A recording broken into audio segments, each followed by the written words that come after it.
چې کله نبی علیه الصلاۃ والسلام د مکی والو نا امید شو او هغه ډیر زیات تنگ کو نبی علیه الصلاۃ والسلام د مدینه منورې طرف ته هجرت اراده وکړه. نبی علیه الصلاۃ والسلام په غار سور کې 3 ورځې پاتې شو او په 3 ورځ باندې د غار سور نه روان شو. 4 کسانو، یو نبی علیه الصلاۃ والسلام په خپل، یو ابو بکر صدیق رضی الله تعالی عنه او دریم سره د ابو بکر صدیق رضی الله تعالی عنه آزاد شوی غلام عامر بن فهیره ورسره او یو ورسره لار خودون کې عبد الله ابن اریقط دله په دغه ټیم کې مسلمان نو کافر وو، خدله د خلکو اجرت ورکو اعتمادي سره او خلکو ته بیلار خودله. نو دا 4 تنه او 2 ورسره اوخوي او د غار سور نه روان شو د مدینه منورې په طرف باندې. دا عبد الله ابن اریقط چې د نبی علیه الصلاۃ والسلام او بکر صدیق رضی الله تعالی عنہ د دریاب غاړې طرف ته وستلی و ناشنا لار و د دفاره چې د مکه خلک را پسې نشي. نو داسې روان دي، روایتو کې راځي وایي چې کله نبی علیه الصلاۃ والسلام د مکه مکرمه نه پناه کېده کنه، د مکه مکرمه پاتې کېده، نو نبی علیه السلام داسې راوګرځید او د مکه ته کتل او د سترګو مبارکو نه اوښ کې روانې شوې. ای مکه ماته ډېره خوښوي او زما ستانه زړه نه کېږي، ما به چېرته ته نه وي پرېښې کو ستا اوسېدونکي زه نه ایستلی، خو څه وکړم ستا اوسېدونکي ما په تا کې نه پرېږدي، نو ځکه ستانه روان یم. ځکه انسان چې په کم وطن کې پیدا شي که نه، په کم ملک کې پیدا شي که نه، خو هغه ډېر خړ پړ وي خو انسان ته ډېر خوږ وي، او که خپل وطن خوږ نه وي نو دا مسافر به تې په سرو سترګو نه تلو. دوی هغې رڼاګانو لځي، د بار ملکونو رڼاګانو او ښارونو لځي، خو چې د خپل کلي نه جدا کېږي نو په دې خړو خاورو پسې په سرو سترګو جاړي. دا ولې؟ دا خپل کلی خپل وطن ډېر زیات خوږ وي. ځکه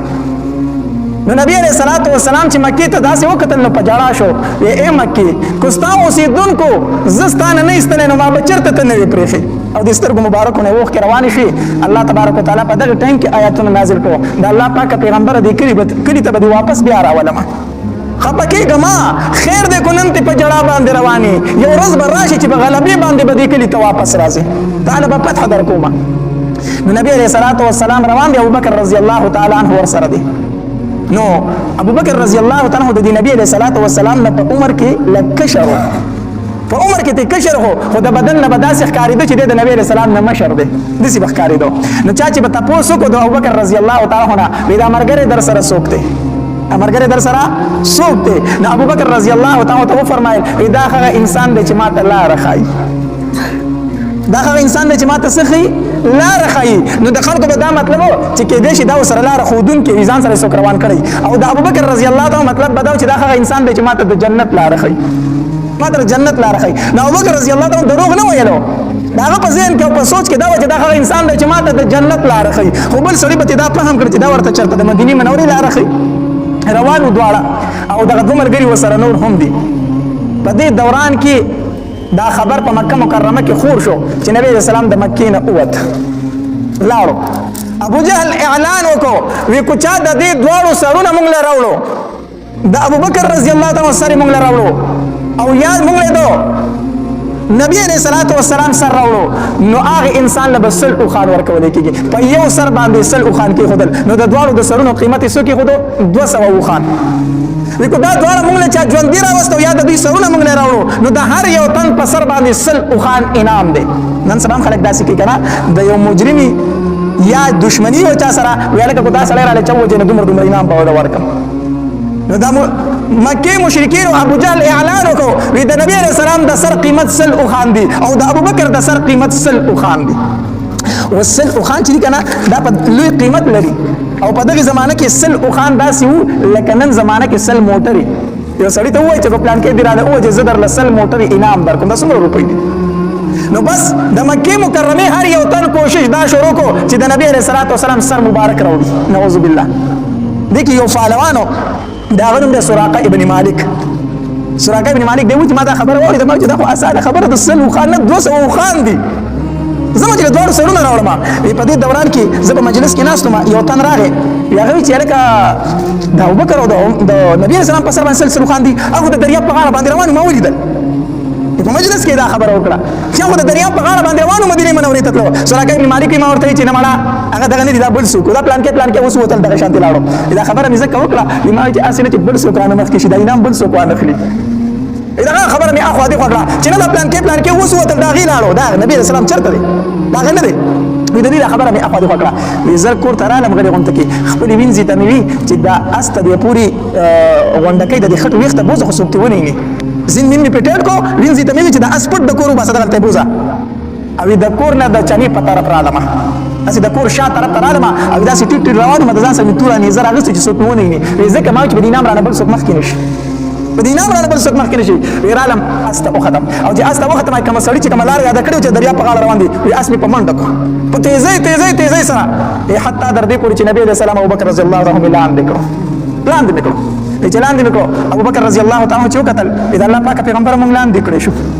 مونږ لاندې شو. سراقه ابن مالک فعلوا را پس هغه الله پاک پیغمبر نبی علیہ الصلوۃ والسلام فرمایل لا تحزن ان الله معنا. ابوبکر خفقی کما الله زموږ سره دی کنه الله زموږ سره دی. نبی علیہ السلام داسې بر اسمان ته وکتل چې وای کتل سراقه ابن مالک وی اسنی د زنګونانو پورې پزمکه کې ورخاخ شو وچه کلک زمکه اصلي پکې ورخم شو زه سردلان دی را پرې وتم چې را پرې وتم ښکته ما نبی علیہ الصلوۃ والسلام ته زاری شروع کړه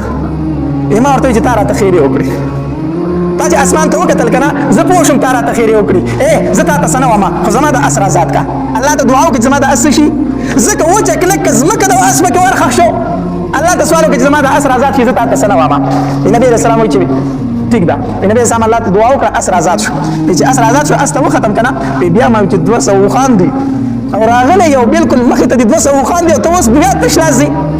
یاره ویلاله چې راوغستم بیا مې اراده وکړه چې نبی اسلام په ابوبکر حمله وکم چې بیا مې په اس ورمنډه کړه کنه اس بیا ورخه شو چې بیا ورخه شو بیا نبی صلی الله علیه وسلم ته زاری وکړه اس بیا را کولو شو خو دنیا خوب شه دی نو دنیا مال خوب شه دی نو 200 خان بیا ذهن تراله چې 200 خان دی او دا آسان کار دی هیڅ وسره نشته تش لاستی خو زما په تور باندې دوړو نسرونه وما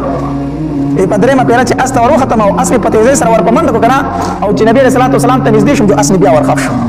او چې اس ورخښ شو عزت سردلان درا پرې وتم ایمان چې الله پاک پیغمبر په درېمه پیره شرط بس الله ته دعا وکړي چې زما د اس آزاد کی زه ته هیڅ هم نه وامه. نبی علیہ الصلوۃ والسلام راته فرمایل چې ښه نبی سلام الله تعالی سوال کو اس مې آزاد شو چې اس مې آزاد شو کنه ورلم د نبی علیہ الصلوۃ والسلام خاله ما ورته چې الله پاک پیغمبره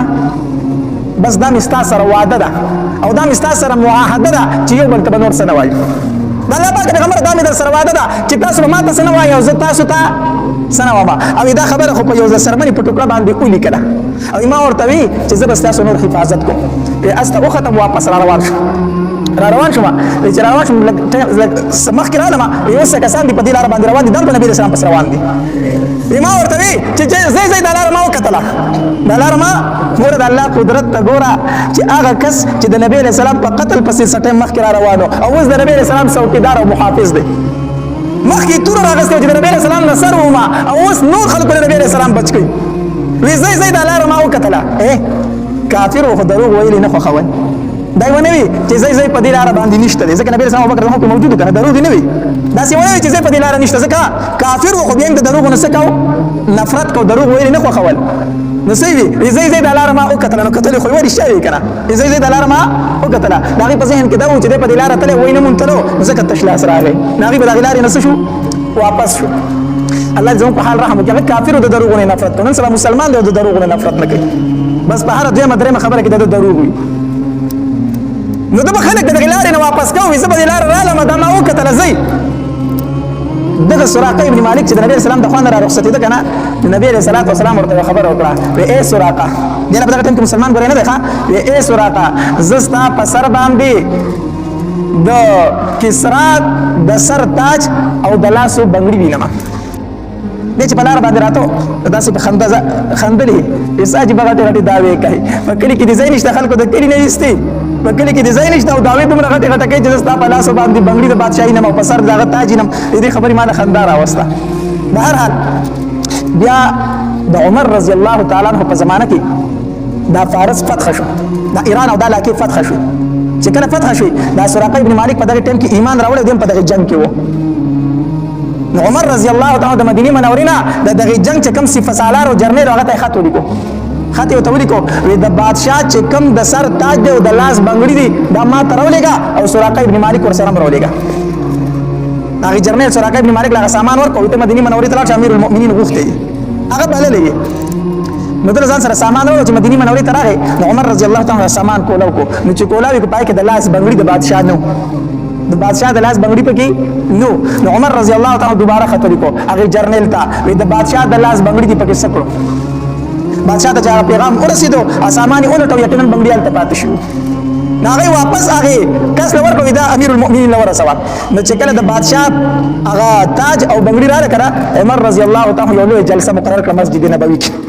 لویه جلسه یې مقرر کړه ډېره غټه جلسه او خلک یې راوغوښتو او د بادشاه د لاس هغه بنګړي او تاج یې هم راوغوښتو چې راوغوښته که نه نو سراقه ابن مالک یې راوغوښته وایي ای سراقه ابن مالکه زه نن د خپل محبوب ارمان پوره کومه زه نن د خپل محبوب ارمان پوره کومه وایي تا ته یې څه ویلي ووایه سراقه ابن مالک وی ما ته نبی علیه الصلاة والسلام وفرمایل چې زه ستا په سر باندې د بادشاه تاج او په لاسو کې د هغه بنګړي وینم زه ستا په سر باندې د بادشاه تاج او په لاسو کې د هغه بنګړي وینم عمر رضی الله عنه فرمایل تا په هغه ټیم کې څه وي ما په هغه ټیم کې خندا رااله چې په کلي کې د اوسېدو ځای نشته خلکو د کلي نه ویستي او داوی دومره غټې غټې کوي عمر رضی الله تعالی د بادشاه هغه تاج راواغستو او د سراقه ابن مالک په سر باندې کېښود او بیا فرمایل وی اگر چې د سرو بنګړي نارینه له پلاسول حرام دي جایز نه دي خو زه نن د خپل جانان ارمان پوره کومه ایوانه سراقه ابن مالک دا بنګړي په لاس کې خیر دی بیا به وباسي سراقه ابن مالک هغه بنګړي راواغستل او په لاس یې کړو چې په سر د بادشاه تاج کېښودو او په لاس یې بنګړي کړلو عمر رضی الله تعالی فرمایل ما د خپل محبوب ارمان پوره کړو بیا عمر رضی الله نبی علیه الصلاة والسلام د ابوبکر رضی الله تعالی عنه سره مخکې روان دی دلته کې د مکې مکرمې او د مدینې منورې په دې لاره کې یوه زنانه پاتې کېده هغې ته به ام معبد وي دا یو ډېره سخي زنانه وه مشره زنانه وه په دې لاره به چې څومره مسافر تله که نه د ام معبد به د هغې مېلمستیا کوله د دې په کور کې به یې دمه کوله او دې به یې مېلمستیا کوله دا ډېره سخي زنانه وه نو نبی علیه الصلاة والسلام ابوبکر رضی الله تعالی د ام معبد کور ته ورغلو او دې بوډۍ ته یې وي مورې مسافر یو زموږ مېلمستیا وکړه موږ د خوراک څښاک څه شی راکړه وږي یو مسافر یو ام معبد دی بوډۍ ښځې ورته ووي یاره زما کره خو نن د خوراک څه شی نشته دی چې زه تاسو له درکړمه نن خو ما کره کور څه شی نشته چې زه تاسو له درکړمه نبي علیه الصلاة والسلام ورته وفرمایل وی مورې کوپۍ یې هغه راکړه به وڅکو هغې ورته وي یا لکه نوجوانه پۍ راکړه هم نن نشته بيزي تېرې سارا ته چې نبي علیه السلام داسې وکتل که نه نو یوه ټپه بېزه وه داسې په ګوټ کې ولاړه وه ناجوړه وه نبي علیه الصلاة والسلام ورته وفرمایل وی مورې د بېزې نه راله پۍ واخله که نه هغې ورته وي بچیا دا خو ناجوړه ده تا په د کمزوري ده ځکه خو د بېزو نه پاتې شي د هغې سره تللی نه شي او بل وچه هم د پۍ پکې نشته ده سلنګه خو نه ده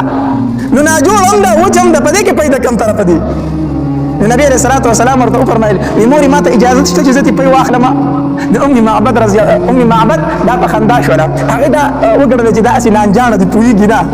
دا پوهېږي نه نانجاڼه دي چېرته هغه په خندا شوله وي زما مور او پلار دې په تا باندې قربان شي ورشه کو اخیستی شي دې واخله تې هغه په خندا شوه خو ته دې اخیستی شي نو واخله تې دا خو ناجوړه ده وچه ده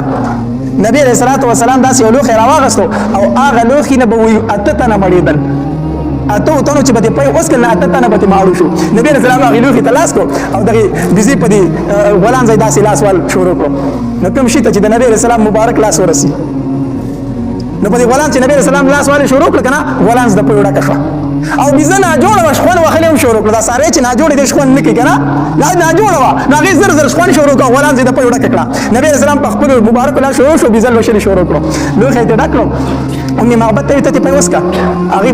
لوښی په سر راوړ او مړه شوه ته ابوبکر رضی الله تعالی ته ته هم وسکه هغه ته هم مړ شو دوه ملګري ورسره نور هغه ته هم مړه شو او په اخر کې نبي علیه السلام چې لوښی په سر راوړ او په خپله ته مړ شو دا خو 4-5 تنه وو که نه او لوښي کې پۍ سور راتلو د 8 تنو ام معبد له نور پۍ ورکړو نو مورې دا کېده او دا سنبال که دا به دې په کار راشي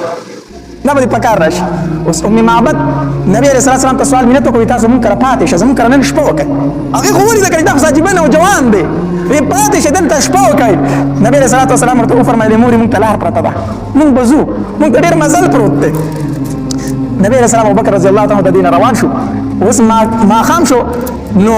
ابو معبد د دې ام معبد چې کوم خاوند و هغه ماښام ته بېزې راوشړلې چې ګډې بېزې راوشړلې ګورې اوس لوښی د پۍ ډک پروت دی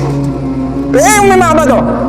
دا پۍ د کوم طرفه دا درله چا راوړي دي دغه دا مطلب چې د مسافرو سره به په لاره تلو پۍ به چې دلته دې سره ښي وایي دا پۍ کوم ځای و نو هغې ورته وایي دا خو ستا دې ناجوړې بېزې کړي دي دا خو دې کړي دي وي دا ته څه وایي اوس چې بېزې ته وکړه بېزه ناجوړه کړه بېزه غره مټه ولاړه ده او غلام چې د پوی وډه کړه بیا د هغې ورته ام معبد دا راته ووایي چې کړي دي څه دي بېزه هم جوړه شوې ده غلام زه هم د پوی وډه کړه لوښي هم د پوی وډه پراته دي دا څه قصه ده ام معبد ورته وي یو نوجوان هلک و دلته مېلمستیا له راډو زمونږ کور کې هېڅ شی نه او هغه د بېزې په غلام چې څنګه لاس ووښو بېزه هم جوړه شوه او دغه یې پی دی غلام چې بیا هم د پوی وډه کړه خاوني ورته وي د دغه هلک به راته لږ صفت بیان نه کړي څه خوليه راته بیان کړه د شکل و صورت نه څنګه جوړو دا څنګه هلک و ام معبد ورته د نبي علیه السلام خوليه ذکر کړه چې داسې داسې هلک دی داسې شکل و صورت دی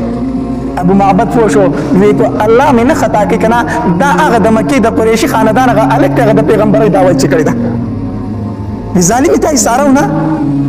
ستا نه لاړو تا ایساره ونه ما ورته ډېر وي خو هغوی ما ته وي چې مونږ ته لاره پرته ده مونږ ځو وی دا هم هغه سړی دی چې کوم د مکې نه راوتی دا هم هغه هلک دی چې کوم د مکې نه راوتی دی او قسم په الله زه به پرې ایمان راوړم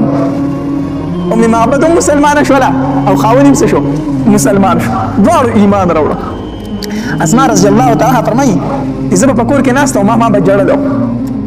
جوړ می با چې نبی رسول الله په مدینه ته روغتلې کو روغتنې نه تلې او زما بابا به سره روغتلې او کنه به تلې ځکه چې د کور وتی دي او دشمنان ورپسې دي او مونږ ته هیڅ خبر را نه چې زما بابا او نبی رسول الله په کومه مخ لاړو په کور کې بناستو ما جوړل می با خپه ومه په دې دوران کې په مکه مکرمه کې یو आवाज وشو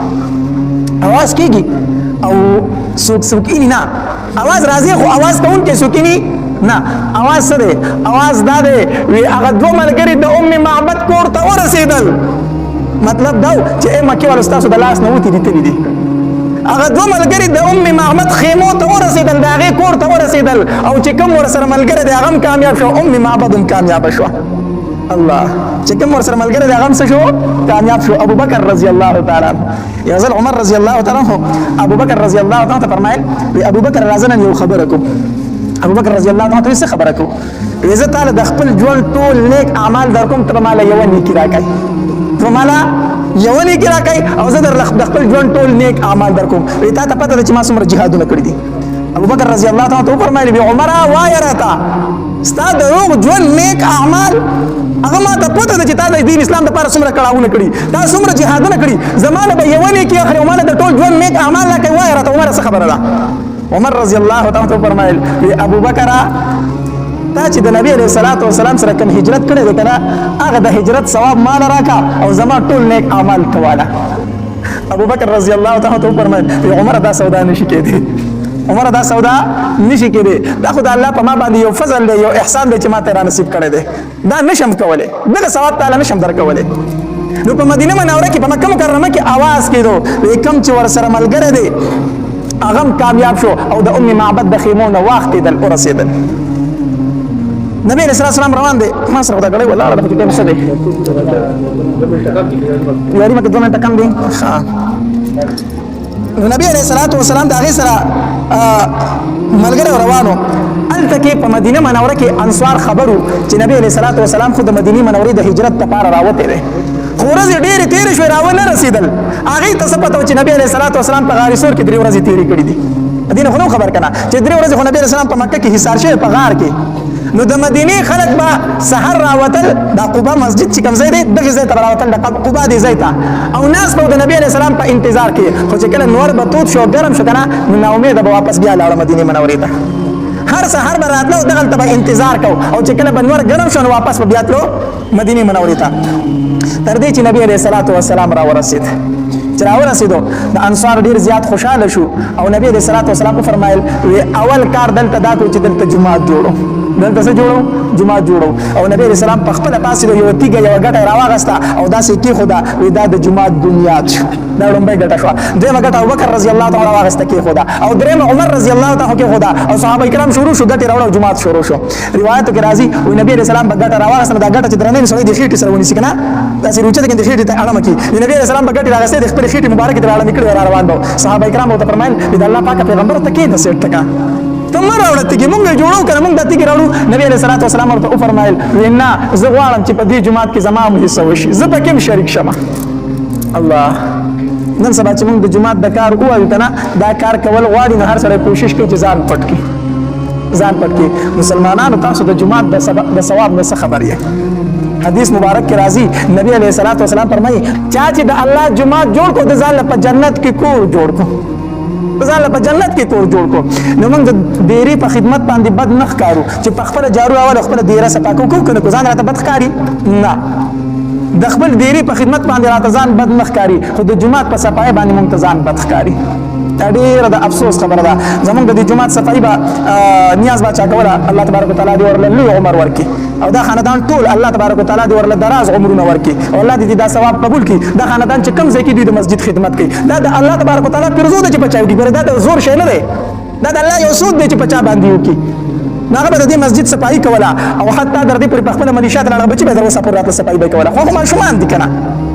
دا خپل بچو ته ویلي چې د دې جومات صفایي کوئ. خو زه یو خبره کوم چې هغه تللی دی بل چا جارو راغستې د مسجد یې صفا کړی دی. لږ سوچ پکار دی، لږ فکر پکار دی. د نبي علیه صلات وسلام په زمانه کې یو بوډۍ و، هغې به د مسجد صفایي کوله، بیا وفات شوه. چې وفات شوه صحابه کرامو هغه دفن کړه د شپې ویزه. نبي علیه السلام به څه د شپې راپاسو تکلیف ول ورکړو. سهار د نبي علیه السلام هغه بوډۍ ونه لیدله. نبي علیه السلام تپوس وکړو هغه زنانه مې ونه لیدله کومې چې به د مسجد صفایي کوله. د الله پاکه پیغمبر هغه وفات شوې ده، هغه وفات شوې ده او موږ د جنازه کړې، موږ دفن کړې ده. نبي علیه السلام ډېر سخت ناراضه شو، صحابه کرامو ډېر سخت خفه شو. تاسو ما ته د هغې د جنازې ولې نه وې چې ما په هغې باندې جنازه کړې وې؟ دا ولې یو غریبه بوډۍ وه، هېڅوک یې نه، خو د مسجد صفایي به یې کوله. نبي علیه السلام ما زه خو به خبر کړم چې ما پې جنازه کړې وې. د مسجد صفایي دومره لوی ثواب لري، دومره لوی ثواب لري. نو د دې مسجد دا صفایي کوئ، دا د بد ښکاره کېدو څیز نه دی. د مسجد کار درته چې کله ووایم نو د ثواب په نیت باندې کوئ، وایي دا د الله کور دی ځکه پکې خدمت کوم. نو د جمعات کار په دې باندې د یو بل نه مخکې کېږئ، الله به په ډېر لوی اجر درکړي. الله دې موږ ټولو ته توفیق راکړي د جمعاتونو د خدمتو. نو غرض مې دا کو چې نبی علیه الصلاة والسلام به په خپله ګټه راغسته او په بنیاد کې به کېښودله. صحابه کرامو ته وفرمایل د الله پاکه پیغمبره ته مه کوه موږ جوړو که نه. نبي علیه الصلاة والسلام فرمایي نه زه غواړم چې په دې مسجد کې خپله حصه وکړم. نن چې هم سړی عمرې ته لاړ شي که نه نو د مسجد قبا له ضرور ورځي، او هلته چې لاړ شي 2 رکعته نفل پکې کول دا سنت طریقه ده چې لاړ شي 2 رکعته نفل پکې وکړي. او نبي علیه الصلاة والسلام فرمایي وایي په مسجد قبا کې چې چا 2 رکعته نفل وکړو دومره ثواب یې وشو لکه څومره ثواب چې د یوې عمرې وي، دومره ثواب په ملاويږي. نو هغه مسجد په هغه ځای باندې اوس هم موجود دی، مسجد قباء. نو بهرحال نبی علیه الصلاة والسلام مدینه منورې ته ورسېدو او هلته د مسجد قباء بنیاد کېښودو. دا د نبی علیه السلام د هجرت مختصر واقعه وه. ان شاء الله مخکې به وایو. الله تبارک وتعالی دې عمل کولو توفیق راکړي. واخر دعوانا الحمد لله رب العالمین.